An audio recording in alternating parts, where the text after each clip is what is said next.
আসসালামু আলাইকুম বন্ধুরা। আজ আমি এমন একজন সাইকো কিলারের গল্প নিয়ে হাজির হয়েছি যে প্রত্যেকটা মানুষকে এমনভাবে মারত যে দুনিয়ার সব থেকে বড় এজেন্সিরাও এইসব হত্যাকাণ্ডকে দুর্ঘটনা মনে করত। সে তার জীবনে এমন সব মানুষদেরকে মেরেছে যাদেরকে মারা ছিল অসম্ভব। কেউ ছিল মাফিয়া বস, কেউ বা এমপি মন্ত্রী, তো কেউ ছিল বিলিয়নিয়ার ব্যবসায়ী যাদের সঙ্গে সবসময় শত শত বডিগার্ড থাকতো। তবুও সকল গার্ডের চোখের সামনেই সে তাদের মালিককে এমনভাবে মারত যে সবাই এগুলোকে স্রেফ দুর্ঘটনায় ভাবত। তো চলুন দেখে আসি সেই মারাত্মক কিলারের কয়েকটা ভয়ঙ্কর কিলিং মিশন। তো গল্পের শুরুতে আমরা মালয়েশিয়ার একটা জেলখানা দেখতে পাই যেখানে হাজার হাজার ভয়ঙ্কর সব কয়েদি ভরা রয়েছে। আর এটা হলো দুনিয়ার সব থেকে সুরক্ষিত একটা জেল যেখান থেকে আজ পর্যন্ত কোনো কয়েদি পালাতে পারেনি। কারণ প্রথমত এখানকার গার্ডরা সবসময় কয়েদিদের উপরে কড়া নজরদারিতে রাখে। এছাড়াও কোনো কয়েদি যদি পালানোর চেষ্টা করে তাকে সাথে সাথে গার্ডেরা গুলি করে মেরে ফেলে। আর দ্বিতীয়ত এই জেলখানাটা একদম সমুদ্রের মাঝখানে তৈরি ছিল, যার কারণে কোনো কয়েদি যদি জেল ভেঙে বাইরে বেরিয়েও যায় তাহলে তার সামনে বিশাল সমুদ্র তার রাস্তা আটকে দেয়।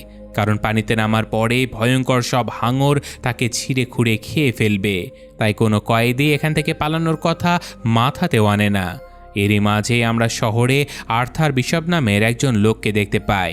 বিশপ কিন্তু কোনো সাধারণ মানুষ নয়, সে একজন কন্ট্রাক্ট কিলার ছিল যে কিনা টাকার বিনিময়ে মানুষদেরকে খুন করে। আর এখনও সে একজনকে হত্যার প্ল্যানই করছে। বিশপ সবার প্রথমে একজন কয়েদির ছবি হাতে নেয় যে কিনা জেল থেকে পালিয়েছে। সেই কয়েদির চেহারায় লুডোর মতো একটা ট্যাটু আঁকা ছিল। আর তারপর বিশপ নিজের চেহারাতেও সে কয়েদির মতো একটা নকল ট্যাটু বানিয়ে নেয়। তারপর সে নিজের রূপ একদম সে কয়েদির মতো করে ফেলে আর শহরের ঠিক মাঝখানে গিয়ে পৌঁছায়।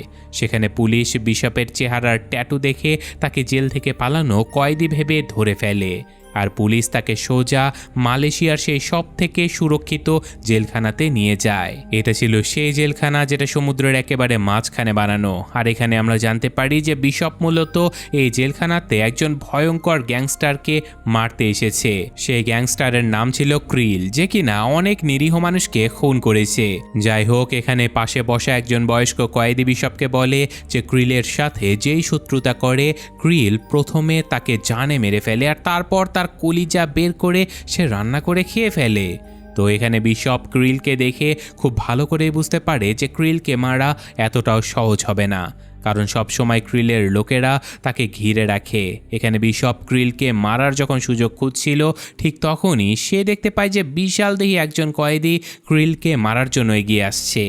এটা দেখে বিশপ সুযোগের ফায়দা নেয় আর যেই মুহূর্তে ওই কয়েদি ক্রিলকে মারতে যাবে বিশপ সোজা একটা ছুরি ছুঁড়ে সে বিশালদেহী কয়েদিকেই মেরে ফেলে। আর সে এ যাত্রায় ক্রিলকে না মেরে বরং তার প্রাণ বাঁচিয়ে নেয়। এটা দেখে ক্রিল বিশপের উপরে অনেক খুশি হয়ে যায়। সে বিশপকে পুরোপুরি বিশ্বাস করে ফেলে এবং তার প্রাণ বাঁচানোর জন্য তাকে ধন্যবাদ জানায়। সেই সাথে ক্রিল বিশপকে তার সঙ্গে দুপুরের খাবার খাওয়ার জন্য ইনভাইট করে। আর দুপুর হতে হতে বিশপ ক্রিলের প্রাইভেট সেলে পৌঁছে যায়, যেখানে ক্রিল বিশপকে দেখে অনেক খুশি হয়। সে তাকে নিজের ডান হাত হয়ে কাজ করার অফারও দেয়। তখন বিশপ তাকে বলে যে দেখো, আমি আগে থেকে একটা কাজে আছি আর আমার কাজ হলো তোমার মতো মানুষদেরকে মেরে ফেলা। এই কথা বলে বিশপ ক্রিলের উপরে হামলা করে বসে আর তার গলা টিপে তাকে মেরে ফেলে। এরপর বিশপ তাড়াতাড়ি করে ক্রিলের খাবারে বিষাক্ত পাউডার মিশিয়ে দেয় যাতে করে মানুষের মনে হয় যে ক্রিলকে বিশপ মারেনি বরং বিষাক্ত খাবার খাওয়ার কারণে সে মারা গেছে। তারপর সে ক্রিলের বডিকে এমন একটা পজিশনে বসিয়ে দেয় যেন বাইরে দাঁড়িয়ে থাকা গার্ডরা ভাবে যে তাদের বস ঈশ্বরের প্রার্থনা করছে। তো এখন বিশপ সুযোগ বুঝে জলদি বাইরে বেরিয়ে আসে এবং সে জেলের দেয়ালের বাইরের দিকে একটা ছোট্ট গর্তে বোমা ফিট করে দেয়। সেখানে একটা জোরদার ব্লাস্ট হয় আর জেলের দেয়াল ভেঙে যায়। এরপর সে জলদি দেয়ালের ওই ভাঙা অংশ দিয়ে বাইরে বেরিয়ে আসে এবং সমুদ্রের হাঙরদের হাত থেকে বাঁচার জন্য নিজের শরীরে একটা বিশেষ ধরনের ক্রিম মাখিয়ে নেয়। কিন্তু তখনই জেলের গার্ডেরা বুঝতে পারে যে বিশপ জেল থেকে পালাচ্ছে। তবে গার্ডরা বিশপের কাছে পৌঁছানোর আগেই বিশপ দ্রুত পানিতে লাফিয়ে পড়ে। হাঙরদের মাঝখান দিয়ে সাঁতার কেটে এত বড় একজন গ্যাংস্টারকে মেরে কোনো প্রমাণ না রেখে সে দুনিয়ার সব থেকে সুরক্ষিত জেলখানা থেকে পালিয়ে যায়। এরপর বিশপ সোজা ব্রাজিলে গিয়ে পৌঁছায়। সেখানে সে একটা নতুন পরিচয় নিয়ে সমুদ্রের ধারে একটা নৌকাতে বসবাস শুরু করে দেয়। নৌকাতে রাত কাটানোর পরে সকালে সে বাইরে বেরোয়, কিন্তু যাওয়ার আগে সে নিজের মোবাইল ফোন দিয়ে নৌকাতে লাগানো বোমাটা অ্যাক্টিভ করে দেয়, যাতে করে কেউ তার নৌকাটা চুরি করতে না পারে। এরপর সে সোজা একটা রেস্টুরেন্টে চলে যায়, আর সেখানে সে সমুদ্রের ধারের একটা সিটে বসে পড়ে। ঠিক তখনই রেনি নামের একজন সুন্দরী মেয়ে তার সামনে এসে পড়ে। রেনি বিশপকে বলে যে আমি গত কয়েক মাস ধরে তোমাকে খুঁজে চলেছি, আর আমি জানি তুমি কে। তুমি তো একজন কন্ট্রাক্ট কিলার, যে কিনা মানুষদেরকে খুন করে আর এমন নাটক সাজায় যেন মানুষেরা এটা বুঝতে পারে যে এটা কোনো খুন নয়, বরং একটা দুর্ঘটনা ছিল। এরপর রেনি আসল কথায় আসে এবং বিশপকে বলে যে আমি যে লোকটার জন্য কাজ করি সে চায় যে তুমি তার হয়ে 3 জন মানুষকে মেরে ফেলো, কারণ এই কাজ তোমার থেকে ভালো আর কেউ করতে পারবে না। কিন্তু বিশপ এই কন্ট্রাক্ট নিতে পরিষ্কার মানা করে দেয়, আর এই কথা শুনে রেনির তো রাগে উঠে যায়। সে বিশপকে মোবাইলে একটা ভিডিও ক্লিপ দেখিয়ে বলে যে আমি জানি যে গতবার তুমি মারা যাওনি, বরং নিজের মৃত্যুর নাটক সাজিয়ে বেঁচে ফিরেছিলে, আর এখনও তোমার শত্রুরা কিন্তু তোমাকে খুঁজে চলেছে। তাই তুমি যদি আমার কথা না শোনো, তবে আমি তোমার এই ভিডিও ইন্টারনেটে আপলোড করে দেব। এতে করে তোমার শত্রুরা সবাই জেনে যাবে যে তুমি এখনও বেঁচে আছো। আর তুমি তো ভালোভাবে বুঝতে পারছো এমনটা হলে তোমার জীবন হুমকিতে পড়ে যাবে। আসলে বিশপ দুনিয়ার নজরে একজন মৃত মানুষ ছিল, কিন্তু সত্যটা হলো সে এখানে ব্রাজিলে একটা নতুন পরিচয় আর নতুন নামের আড়ালে সুন্দরভাবেই জীবন কাটাচ্ছিল। আর তখনই আশেপাশে চোখ বুলিয়ে বিশপ দেখতে পায় যে মেয়েটা আসলে এখানে একা আসেনি, সে নিজের সাথে বেশ কয়েকজন লোকও নিয়ে এসেছে। আর এটা দেখেই বিশপ বুঝতে পারে যে এখানে আসলে তার জীবনের ঝুঁকি রয়েছে। তাই সে জলদি নিজের মোবাইলটা বের করে মেয়েটার একটা ছবি তুলে নেয়, আর এটা দেখেই রেনি বুঝতে পারে যে বিশপ তার কথা মানবে না।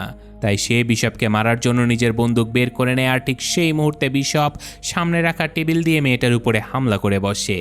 এটা দেখে আশেপাশে দাঁড়িয়ে থাকা রেনির লোকেরা বিশপের উপরে ঝাঁপিয়ে পড়ে, কিন্তু এখানে আর্থার বিশপ একে একে অনেকগুলো লোককে মেরেও ফেলে। ঠিক তখনই সিসিটিভি স্ক্রিনে বিশপ দেখতে পায় যে তাকে মারার জন্য আরও অনেক গুন্ডা এদিকে আসছে। এটা দেখে বিশপ নিজেকে বাঁচাতে দ্রুত একটা ক্যাবল কার বা স্কাই ট্রেনের ছাদে লাফিয়ে পড়ে। তখন ওই গুন্ডারাও স্কাই ট্রেনের ভেতরে উঠে যায় এবং বিশপকে খুঁজতে শুরু করে, কিন্তু বিশপ তো আসলে স্কাই ট্রেনের ছাদের উপরে রয়েছে। আর খুবই দ্রুতই রেনি এই ব্যাপারটাও বুঝতে পারে।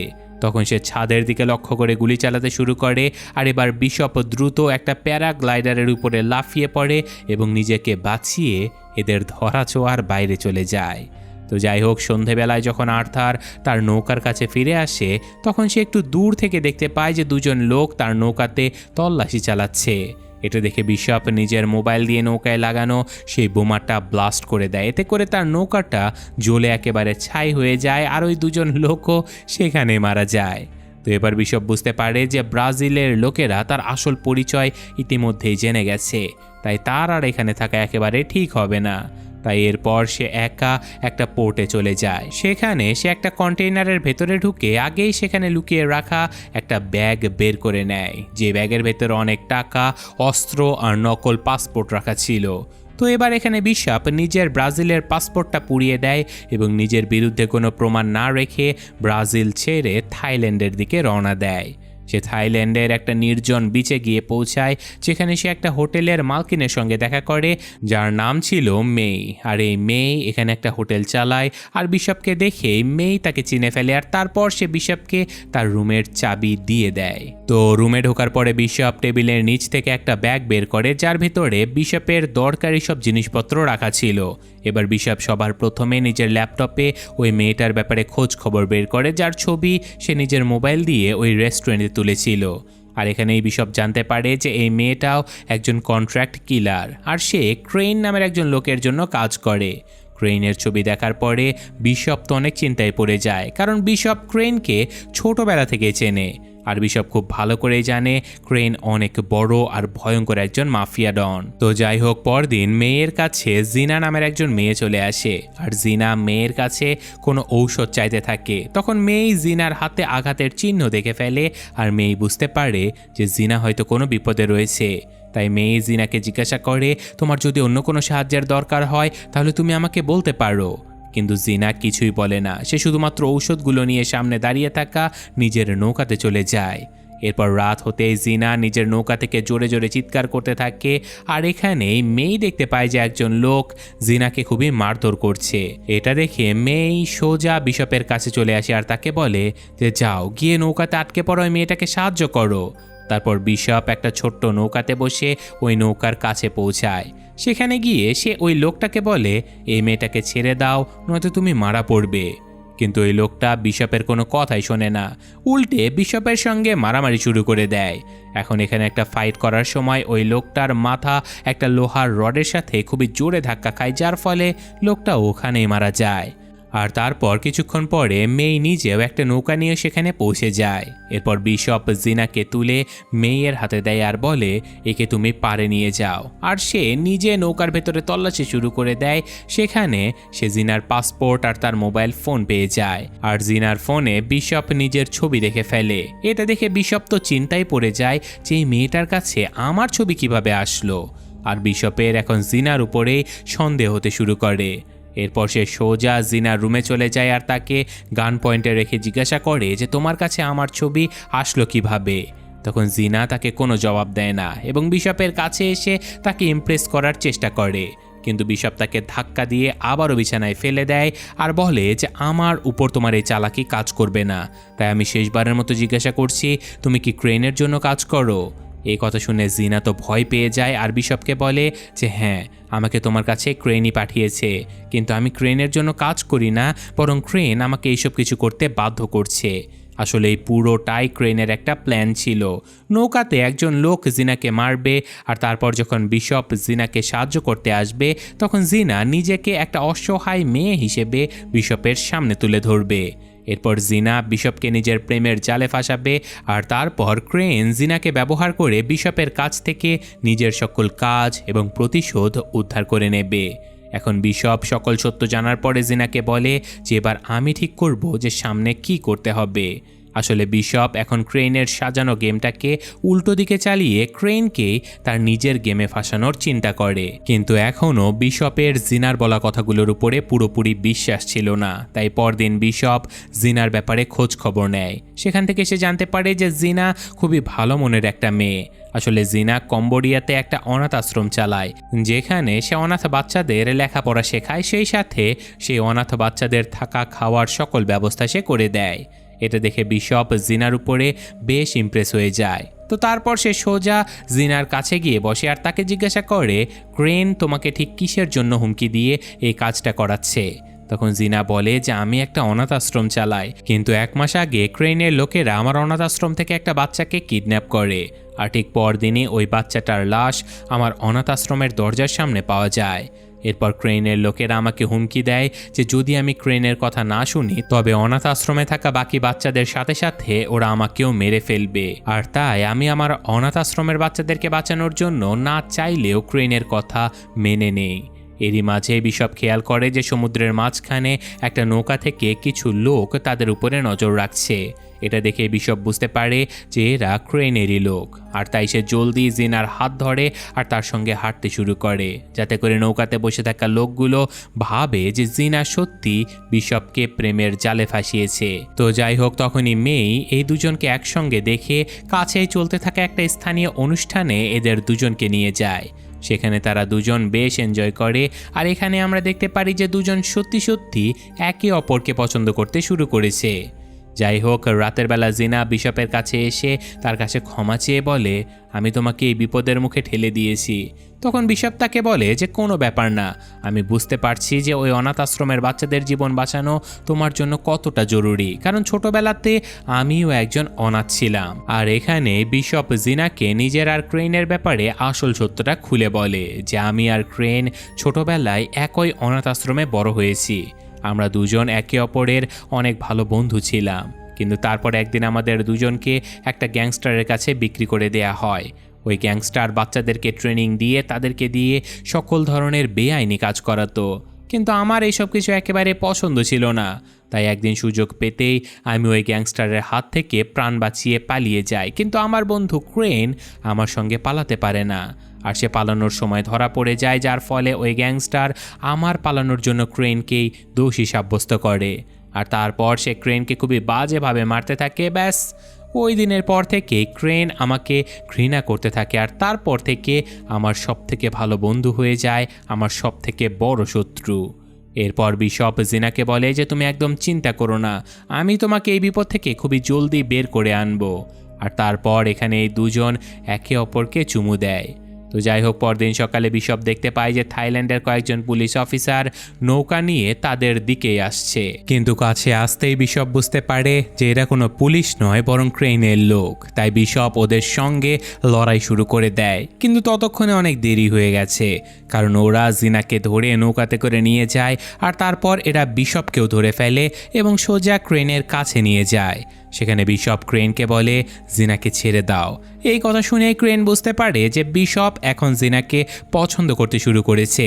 তাই সে বিশপকে বলে আমি জিনাকে ছেড়ে দেব, কিন্তু এর বদলে তোমাকে আমার বাকি দুজন টার্গেটকে মারতে হবে।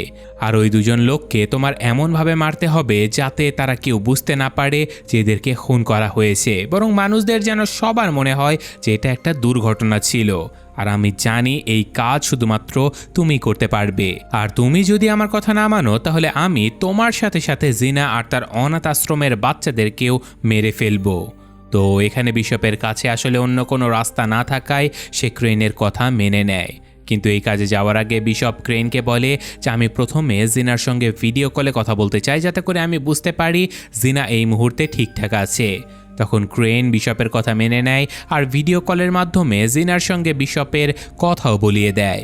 এরপর বিশপকে তার পরের টার্গেটের ছবি দেওয়া হয়, যার নাম ছিল আড্রিয়ান কুক।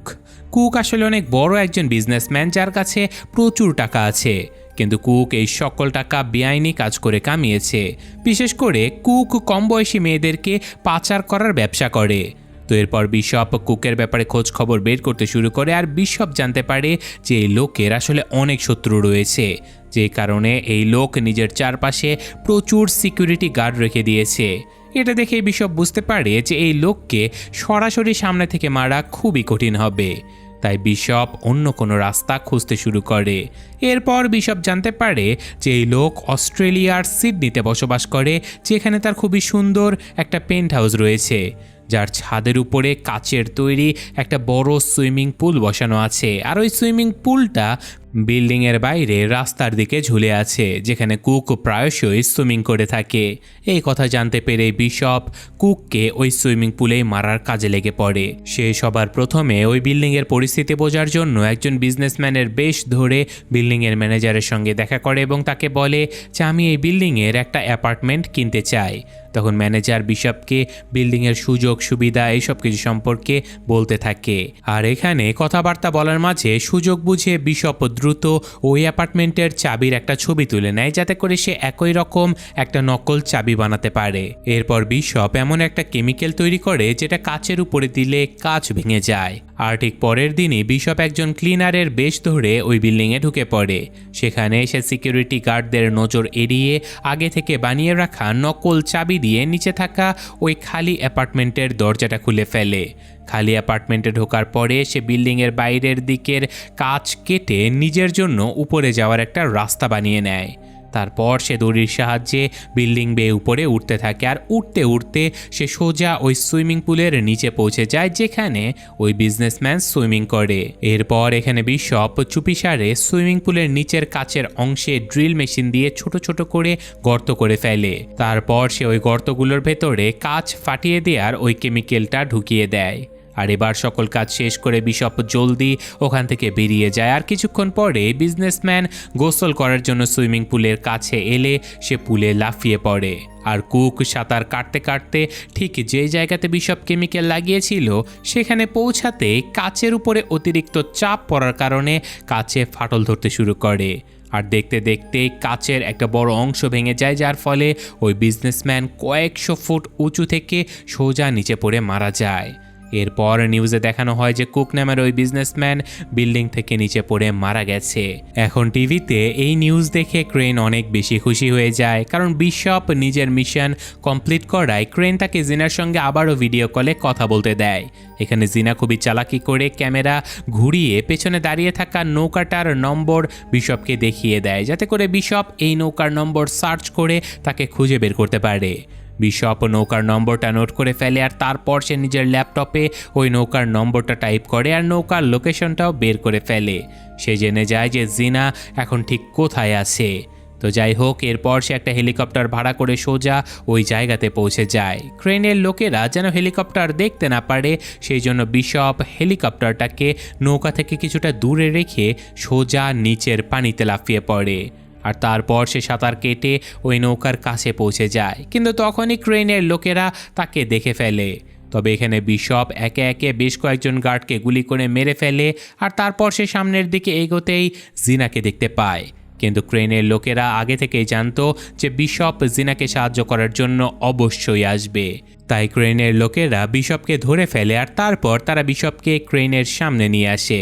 সেখানে ক্রেন বিশপের উপরে প্রচণ্ড রেগে গিয়ে বলে যে এবারের মতো তোমার এই ভুলের জন্য আমি তোমাকে মাফ করে দিলাম, কিন্তু যদি তুমি পুনরায় এরকম কোনো কাজ করো তবে তুমি জিনাকে চিরকালের জন্য হারিয়ে ফেলবে। তো এবার ক্রেন বিশপকে 24 ঘন্টার সময় দিয়ে বলে যে তোমাকে এখন পরের টার্গেটকে 24 ঘন্টার মধ্যেই শেষ করতে হবে। আর তারপর বিশপ তার পরের টার্গেটকে মারার কাজে লেগে পড়ে। আর এইবার বিশপের টার্গেট হলো ম্যাক্স অ্যাডামস নামের একজন অস্ত্র ব্যবসায়ী। এখানে বিশপ ম্যাক্সের ব্যাপারে আবারও খোঁজখবর নিতে গিয়ে জানতে পারে যে ম্যাক্স তার বাড়ি একটা পাহাড়ের উপরে বানিয়েছে, যেখানে প্রয়োজনের চেয়েও বেশি সিকিউরিটি রয়েছে আর সেই সাথে ওই সিকিউরিটি গার্ডদের কাছে বেশ অ্যাডভান্স লেভেলের অস্ত্রশস্ত্র রয়েছে। বিশপ বুঝতে পারে যে ম্যাক্সকে মারা খুবই কঠিন একটা কাজ। আর এখানে বিশপ একটা বিষয় ভালোভাবে বুঝতে পারে যে ক্রেন আসলে তার হাত দিয়ে কুককে প্রথমে রাস্তা থেকে সরিয়ে দিয়েছে আর এখন ক্রেন ম্যাক্সকে মেরে তার জায়গা দখল করতে চায়, যাতে করে ক্রেন একা এই পুরো কালো ব্যবসার মালিক হয়ে যেতে পারে। তো যাই হোক, এর পরের দিন সকালে বিশপ ম্যাক্সকে মারার জন্য বেরিয়ে পড়ে। ম্যাক্সের বাড়ির কাছাকাছি পৌঁছানোর পরে প্রচুর সিকিউরিটি থাকার কারণে যখন বিশপ ম্যাক্সের বাড়ির ভেতরে যাওয়ার কোনো রাস্তা খুঁজে না পায়, তখন সে বেশ চালাকির সাথে একটা কাজ করে। সে স্নাইপার দিয়ে ম্যাক্সের বাড়ির উপরে দাঁড়িয়ে থাকা গার্ডকে গুলি করে আহত করে দেয়। এবার আহত গার্ডের চিকিৎসা করার জন্য হেলিকপ্টারে ডাক্তারকে ডাকা হয়। আর এখানে আমরা দেখতে পাই যে বিশপও ম্যাক্সের বাড়ির ছাদে পৌঁছে গেছে। আসলে যখন হেলিকপ্টারে করে ডাক্তারকে নিয়ে আসা হচ্ছিল তখন বিশপও চুপিসারে ওই হেলিকপ্টারের নিচে ঝুলে এই পর্যন্ত পৌঁছে গেছে। তো এখন যখন ডাক্তার আর বাকি গার্ডেরা ওই আহত গার্ডকে ঠিক করতে ব্যস্ত ছিল, তখনই সুযোগের ফায়দা নিয়ে বিশপ দ্রুত ম্যাক্সের বাড়ির ভেতরে ঢুকে পড়ে, যেখানে সে সবার প্রথমে জ্যামার লাগিয়ে দিয়ে সকল ক্যামেরা বন্ধ করে দেয়। এতে করে বিল্ডিংয়ের ভেতরে থাকা সকল গার্ডেরা অ্যালার্ট হয়ে যায় এবং বিশপকে খুঁজতে শুরু করে। এখন এখানে বিশপ একে একে অনেকগুলো গার্ডকে মেরে ফেলে আর অন্যদিকে ম্যাক্সের গার্ডেরা ম্যাক্সকে সুরক্ষিত রাখার চেষ্টা করতে থাকে। কিন্তু এইসব কিছুর মধ্যে তখনই বিল্ডিংয়ের বাইরের লিফটে একটা জোরালো ব্লাস্ট হয়। এতে করে ম্যাক্সের গার্ডেরা এই আইডিয়া পেয়ে যায় যে যেই ম্যাক্সকে মারতে এসেছে সে এখন বিল্ডিংয়ের বাইরে আছে, আর তাই গার্ডরা ম্যাক্সকে তার সব থেকে সুরক্ষিত রুমের ভেতরে নিয়ে যায়। কিন্তু ম্যাক্স যখন তার ওই সিকিউর রুমের দরজা বন্ধ করে পেছনের দিকে ঘোরে, তখন সে নিজের সামনে বিশপকে বসে থাকতে দেখে, যাকে দেখে ম্যাক্স অনেক হতাশ হয়ে যায়, কারণ বিশপ খুবই চালাকির সাথে ম্যাক্সের গার্ডদেরকে ধোকা দিয়ে ম্যাক্সকে তার নিজের হাতে তুলে নিয়েছে। তো এবার এখানে ম্যাক্স বিশপকে বলে যে তুমি আর কিসের অপেক্ষা করছো, জলদি করো, আমাকে গুলি করে দাও। তখন বিশপ তাকে বলে যে চিন্তা করো না, আমি তোমাকে মারবো না, বরং আমি চাই তুমি মরার নাটক করো। এই কথা শুনে ম্যাক্স বিশপকে বলে যে আমি তোমার কথা ঠিকমতো বুঝতে পারলাম না। তখন বিশপ তাকে পুরো সত্যটা খুলে বলে যে আমাকে ক্রেন তোমাকে মারার জন্য পাঠিয়েছে, কিন্তু আমি ক্রেনের সকল প্ল্যানিং বুঝে গেছি। সে আমাকে ব্যবহার করে প্রথমে আমার হাত দিয়ে কুককে মারিয়েছে, আর এখন সে আমার হাত দিয়ে তোমাকে মারিয়ে এই পুরো বিজনেসটা সে একা নিজের হাতে নিজের কবজায় করে নিতে চায়। এরপর এখানে বিশপ ম্যাক্সকে নিজের প্ল্যানের কথা জানিয়ে বলে যে তোমাকে নিজের মৃত্যুর নাটক সাজাতে হবে, আর যখন ক্রেন তোমার মৃত্যুর খবর শুনে তার সকল গার্ডদেরকে এখানে তোমার ডেড বডি দেখার জন্য পাঠাবে, তখনই সুযোগ বুঝে আমি ক্রেনকে মেরে ফেলবো। তো এবার এখানে ম্যাক্স বিশপের কথা একেবারেই মেনে নেয়। তো যাই হোক, এরপর বিশপ ম্যাক্সদের ওই আস্তানায় একটা ছোটোখাটো ব্লাস্ট করে ফেক নিউজ ছড়িয়ে দেয় যে ম্যাক্স মারা গেছে। কিন্তু আসলে বিশপ ম্যাক্সকে বাঁচিয়ে অনেক দূরের একটা সমুদ্র তীরে নিয়ে যায়। অন্যদিকে পুরো শহরে ম্যাক্সের মৃত্যুর খবর আগুনের মতো ছড়িয়ে পড়ে, আর এই খবর ক্রেইনও শুনে ফেলে। ম্যাক্সের মৃত্যুর খবরে ক্রেন অনেক খুশি হয়ে যায়, কারণ এখন তার বিজনেসের যত বাধা ছিল তার সবই বিশপ সরিয়ে দিয়েছে। কিন্তু ক্রেনের এখনও পুরোপুরি বিশ্বাস হচ্ছিল না যে ম্যাক্স আসলে মারা গেছে। আর এবার কিছুক্ষণ পরে বিশপ ক্রেনকে কল করে আর তাকে বলে যে আমি তোমার কাজ শেষ করে দিয়েছি, তাই তুমি এবার জিনাকে মুক্ত করে দাও। কিন্তু ক্রেনের তো ম্যাক্সের মৃত্যুর ব্যাপারে পুরোপুরি বিশ্বাস ছিলই না, তাই সে বিশপকে বলে যে আমি প্রথমে ম্যাক্সের ডেড বডি দেখতে চাই। তখন বিশপ ক্রেনকে বলে যে যদি তোমার আমার কথার উপরে বিশ্বাস না হয় তবে তুমি তোমার লোকজনদেরকে ম্যাক্সের আস্তানায় পাঠিয়ে দাও, সেখানেই ম্যাক্সের ডেড বডি পড়ে আছে। তো এবার ক্রেন নিজেই বোকা বনে গিয়ে নিজের সকল গার্ডকে ম্যাক্সের আস্তানায় পাঠিয়ে দেয়, আর সে নিজের কাছে অল্প কয়েকজন গার্ডকে রেখে দেয়। সেই সাথে ক্রেন তার গার্ডদেরকে এই কথাটাও বলে দেয় যে আমার রাস্তা একেবারে পরিষ্কার হয়ে গেছে, তাই তোমরা বিশপকেও মেরে ফেলতে পারো। অথচ আসলে বিশপ আগে থেকেই ক্রেনের গার্ডদের জন্য একটা ফাঁদ পেতে রেখেছিল, আর গার্ডেরা ম্যাক্সের আস্তানায় পৌঁছানোর সাথে সাথে বিশপ আর ম্যাক্সের লোকেরা তাদের উপরে হামলা করে দেয় এবং ক্রেনের সকল লোকদেরকে মেরে ফেলে। এবার এখানে বিশপ বুঝতে পারে যে ক্রেন তার নৌকায় মাত্র কয়েকজন গার্ডের সঙ্গে একা রয়েছে, তাই এখন ক্রেনকে মারা অনেক সহজ একটা কাজ। আর এরপর বিশপ সোজা পানি দিয়ে ক্রেনের নৌকার দিকে রওনা দেয়। অন্যদিকে ক্রেনও বিশপের প্ল্যানিংটা বুঝতে পেরেছিল, তাই সে জিনাকে ধরে বিশপের বিরুদ্ধে একটা টোপ হিসেবে ব্যবহার করে। এবার কিছুক্ষণ পরে বিশপ ক্রেনের নৌকার কাছে পৌঁছে যায়, আর এসেই সে ক্রেনের একজন লোককে মেরে ফেলে। তারপর সে বাকি গার্ডদের উপরেও হামলা করে আর তাদেরকে মেরে মাটিতে ফেলে দেয়। তো এবার এখানে ক্রেন তার একজন গার্ডকে জিনাকে আবারও নৌকার ভেতরে নিয়ে আসতে বলে, আর যখন গার্ড জিনাকে ধরে নৌকার ভেতরে নিয়ে আসছিল তখনই জিনা ওই গার্ডের উপরে হামলা করে বসে, কিন্তু এই ধস্তাধস্তির মাঝখানে জিনার গায়ে একটা গুলি লেগে যায়। এতে করে জিনা অনেক বাজেভাবে আহত হয়, আর তারপর ক্রেন এসে জিনাকে নৌকার কেবিনের ভেতরে নিয়ে যায়। সেখানে সে দ্রুত নৌকার ভেতরে সেট করা সকল বোমা অ্যাক্টিভেট করে দেয়। তো বোমাটা অ্যাক্টিভেট করার পরে ক্রেন জানতো যে খুব জলদি এই নৌকাটা ব্লাস্ট হতে চলেছে, তাই ক্রেন জিনাকে কেবিনের ভেতরেই রেখে একটা ছোট্ট নৌকা দিয়ে পালানোর প্রস্তুতি নিতে শুরু করে। অন্যদিকে বিশপ জিনা পর্যন্ত পৌঁছে যায়, আর এই দুজন একে অপরকে জড়িয়ে ধরে। এবার এখানে জিনা বিশপকে এই কথাটা জানিয়ে দেয় যে ক্রেন নৌকায় লাগানো বোমাগুলো অ্যাক্টিভেট করে দিয়েছে, তাই এখন এই নৌকাটা খুব জলদি ব্লাস্ট হতে চলেছে। এই কথা শুনে বিশপ দ্রুত জিনাকে নিয়ে গিয়ে ইমার্জেন্সি রিলিজ পডে বসিয়ে দেয়। তখন এখানে জিনা বিশপকে বলে তুমিও আমার সঙ্গে এসো, কিন্তু বিশপ তাকে বলে যে যতক্ষণ না আমি ক্রেনকে খতম করছি ততক্ষণ আমাদের প্রাণ নিরাপদ নয়, তাই আগে ওকে শেষ করতে হবে। এই কথা বলে বিশপ ইমার্জেন্সি টিউব দিয়ে জিনাকে নৌকা থেকে অনেক দূরে পাঠিয়ে দেয়, আর তারপর বিশপ ক্রেনের সঙ্গে লড়াই করার জন্য চলে যায়। আর এখানে এই দুজন একে অপরের উপরে গুলি চালাতে শুরু করে, আর যখন এই দুজনের বন্দুকের গুলি শেষ হয়ে যায় তখন এরা হাতাহাতি করে একে অপরের সাথে লড়াই শুরু করে দেয়, কিন্তু বিশপ ক্রেনের উপরে ভারী পড়ে যায়। আর তারপর বিশপ ক্রেনকে একটা চেন দিয়ে নৌকার সঙ্গে বেঁধে ফেলে। আর তখন ক্রেন হাসতে হাসতে বলে যে খুব জলদি নৌকাতে ব্লাস্ট হতে চলেছে, যেখানে তুমি আমার সাথেই মারা যাবে। তখন বিশপ বলে যে আমি সব সময় নিজেকে বাঁচানোর জন্য কোনো না কোনো রাস্তা অবশ্যই বের করে রাখি। এই কথা বলে বিশপ সেই নৌকার কেবিনের দিকে দৌড় দেয়, আর তখনই নৌকায় একটা জোরালো ব্লাস্ট হয়।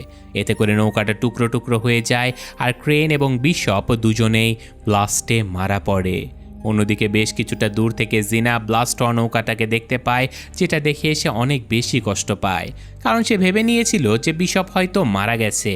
আর তাই জিনা অঝরে কান্না শুরু করে দেয়। কিন্তু পরের সিনে আমরা দেখতে পাই যে জিনা আবারও তার অনাথ আশ্রমে পৌঁছে গেছে।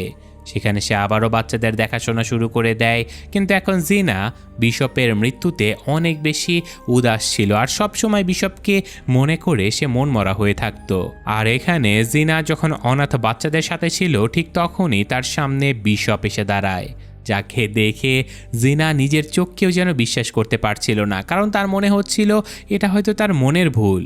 কিন্তু খুব জলদি জিনা বুঝতে পারে যে এটা আসলে সত্যি বিশপ ছিল, আর বিশপকে জ্যান্ত দেখে জিনা অনেক খুশি হয়ে যায়। আসলে বিশপ ওই ব্লাস্টে মারাই যায়নি, তো মুভির শেষে আমরা ম্যাক্সকে দেখতে পাই যে কিনা ব্লাস্ট হওয়া ওই নৌকাটা নিয়ে রিসার্চ করছিল। তখনই সে জানতে পারে যে সকল নৌকার ভেতরে এমন একটা লোহার মজবুত ট্যাঙ্ক থাকে যার উপরে না তো বন্দুকের গুলি কাজ করে আর না তো কোনো বোমা। তো এবার ম্যাক্স যখন ওই মজবুত ট্যাঙ্কের ভিডিও ফুটেজটা দেখে তখন সে বুঝতে পারে যে নৌকা ব্লাস্ট হবার আগে বিশপ ওই মজবুত ট্যাঙ্কের ভেতরে গিয়ে বসে পড়েছিল, যার কারণে বিশপের প্রাণ বেঁচে গেছে। আর এটা দেখে ম্যাক্স একটু মুচকি হাসে এবং বিশপের ওই ভিডিও ফুটেজটা ডিলিট করে দেয়, যাতে করে বিশপ দুনিয়ার নজরে একজন মৃত মানুষ হিসেবেই থেকে যায় আর নিরাপদে নিজের জীবনটা চালিয়ে যেতে পারে। তো এই ঘটনার সাথে সাথে মুভির গল্পটা এখানেই শেষ হয়ে যায়। তবে এই গল্পের একটা প্রিভিয়াস পার্ট রয়েছে, অর্থাৎ এটার আগে 2011 সালে এই মেকানিক রিজারেকশন মুভির প্রথম পার্ট রিলিজ হয়েছিল দ্য মেকানিক নামে। সেখানে আমরা জানতে পেরেছিলাম যে বিশপ কিভাবে এইসব কাজের ভেতরে আসলো, সে এই ঘটনার আগেও আরও কতজন মানুষকে মেরেছে আর তাদেরকে কিভাবে মেরেছে সেটা তো অবভিয়াসলি দেখানো হয়েছে। সেই সব কিছু যদি দেখতে চান কমেন্ট করে জানাবেন অবশ্যই, আমি অবশ্যই তাহলে পরবর্তীতে এই মুভির প্রথম পার্টটা নিয়ে আসবো। তো আজকের মতো আমি এখানে বিদায় নিচ্ছি, ভালো থাকবেন, আল্লাহ হাফেজ।